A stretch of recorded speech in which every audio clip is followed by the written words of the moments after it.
as Russian energy giant Gazprom says it has cut gas supplies to Poland and Bulgaria over their refusal to pay in rubles. Both Ukraine and the EU say Russia is using energy to try and blackmail countries supporting Ukraine. Bulgaria is now accusing the Russian company of breaching its contract, while Poland says it can manage the situation. Polish Prime Minister spoke about the matter shortly after the meeting with German Chancellor Olaf Scholz in Berlin.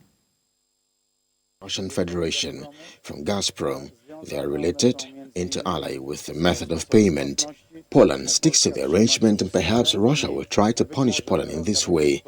As I have emphasized many times, Poland had previously prepared to diversify gas supplies and to obtain gas from various directions, and even before the Baltic gas pipeline is launched, we will be able to protect our economy, protect households and Poles against such a dramatic step by Russia. We are prepared to be completely cut off from Russian resources, but with regard to coal, the cut was made on our initiative.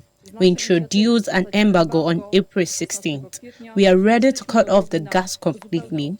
We are also ready to cut off Russian oil completely. This is, of course, a turning point. This is a turning point that has been accelerated by the Russians. But of course, we plan to cut off Russian gas supplies by the end of December this year as the long-term Yamal contracts run out. The Russians are speeding it up, but we can handle it.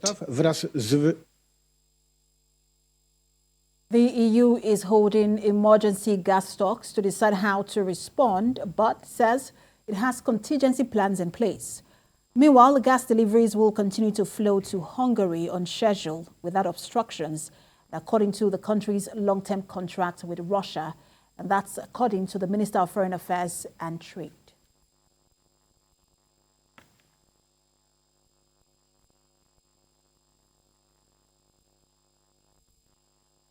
Let's have more on this developing story as global affairs analyst Calvin Dack joins me from Washington, D.C.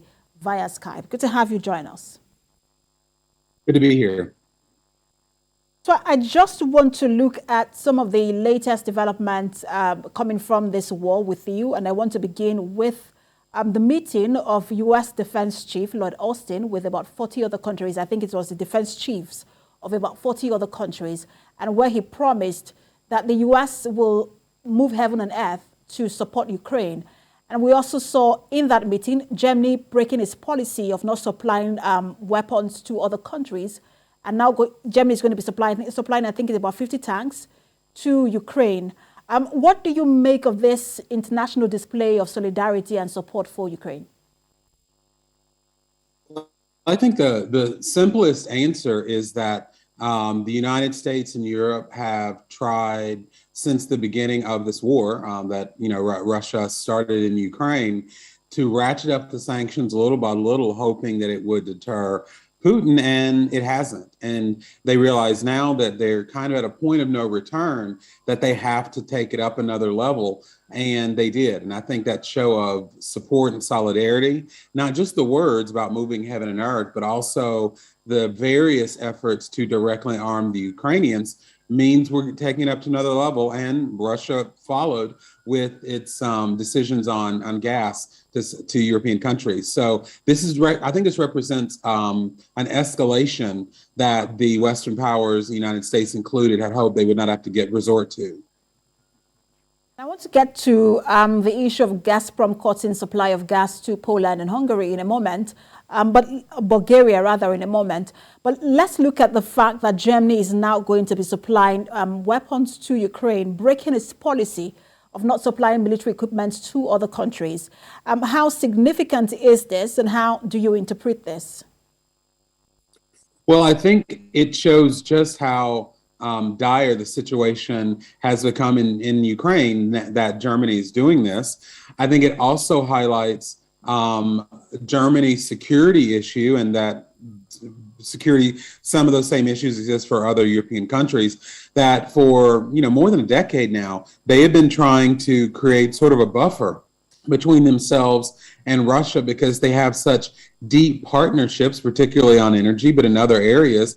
And it was becoming a security risk because we all knew years ago that the more intertwined that Russia is with Germany and other European powers, the less likely it would be that if Russia tried to do something to encroach on NATO territory or encroach on neighboring countries to NATO countries, that it would be really hard to do something if you're too intertwined with Russia. And I think this is a recognition that Germany realizes that, and they've now taken it up to that next level by directly arming another country, which is something they weren't intending to do in the beginning.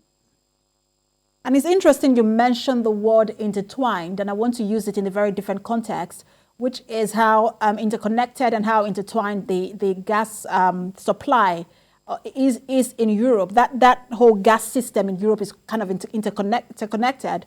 And so when Russia cuts gas to Poland and to Bulgaria, how concerned do you think Europe should be at this point?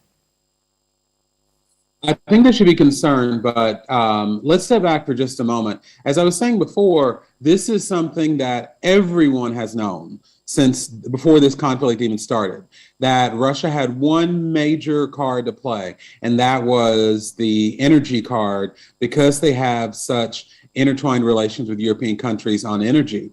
And this morning, I was thinking about something that the late Senator John McCain said over a decade ago. He said that he thought of Russia as a gas station masquerading as a country run by mafia leaders. And I think that, so in that sense, I think this is something we've always known. I think that Russia is playing the major card that it has. I think it's a major warning to Europe. Thankfully, we're heading into the summer, so if this was winter, it'd be a completely different story. But they know that they have to do something, because this would not be tenable when fall weather starts and people need to be heating their homes and needing it for other things you necessarily don't need it for in the summer. But Calvin, gas was the only card on the table, whether for Russia and also for Europe. And there have been calls for Europe to cut off that gas supply from Russia, but Russia seems to have taken the first move. But isn't that an indication that Europe cannot cope without Russian gas? Can Europe actually cope without Russian gas? I think it's possible, but it's going to be really difficult, and it's going to require some real changes in how Europe gets their energy, how they cooperate with the United States. And you've got some countries like Germany and Italy in particular that are big dependers on Russian energy. It's not going to be easy, but I do think it's possible. And I think the fact that it's happening now gives these countries a chance to try to diversify their energy sources before winter comes, and it would be absolutely untenable for their citizens.